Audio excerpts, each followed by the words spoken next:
நல்ல காரசாரமான முட்டை மசாலா எப்படி வைக்கலான்னு பார்ப்போம். அதற்கு தேவையான பொருட்கள்: வெங்காயம் நல்லா நைஸாக வெட்டி வச்சுருக்கேன், ஒரு தக்காளி பழம், பச்சை மிளகாய் வெட்டி வச்சுருக்கேன், முட்டையை அவிச்சு வேக வச்சு கட் பண்ணி வச்சுருக்கேன். இப்போ எப்படி செய்கிறதுன்னு பார்த்துடலாம். ஃபேன் வச்சாச்சு, எண்ணெய் ஊற்றிக்கலாம். ஒரு 3 ஸ்பூன் எண்ணெய் ஊற்றிக்கங்க.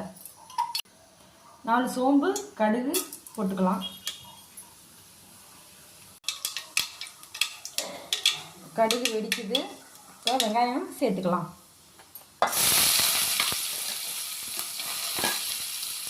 நல்லா வதக்கிக்கலாம். கூடவே பச்சை மிளகாயும் கருவேப்பிலையும் சேர்த்துக்கலாம்.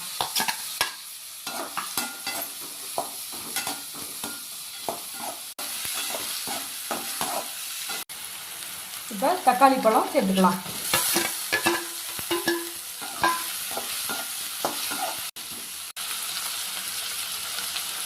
முட்டை மாசுக்கு தேவையான அளவு உப்பு சேர்த்துக்கலாம்.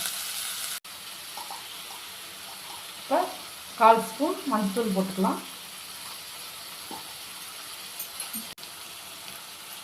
3/4 ஸ்பூன் மிளகாத்தூள் போட்டுக்கலாம். 1/2 ஸ்பூன் மல்லித்தூள் போட்டுக்கலாம். ஒரு சிட்டிகை சோம்பு தூள் போட்டுக்கலாம். கொஞ்சோண்டு மிளகுத்தூள் போட்டுக்கலாம்.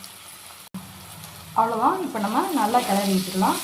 மசாலா எல்லா பக்கமும் நல்லா சாரட்டும் வெங்காயம் தக்காளியில். இப்போ நல்லா வதங்கிருச்சு. இப்போ நம்ம முட்டையை சேர்த்துக்கலாம்.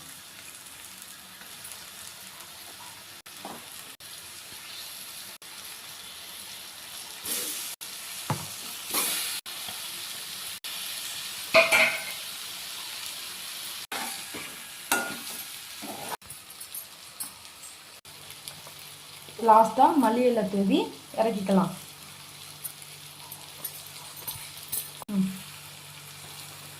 பாருங்கள், முட்டை மசாலா ரெடி.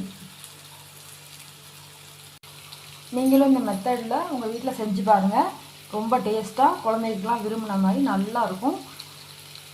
பிடிச்சிருந்தா லைக் பண்ணுங்கள், ஷேர் பண்ணுங்கள், சப்ஸ்கிரைப் பண்ணுங்கள். தேங்க்யூ.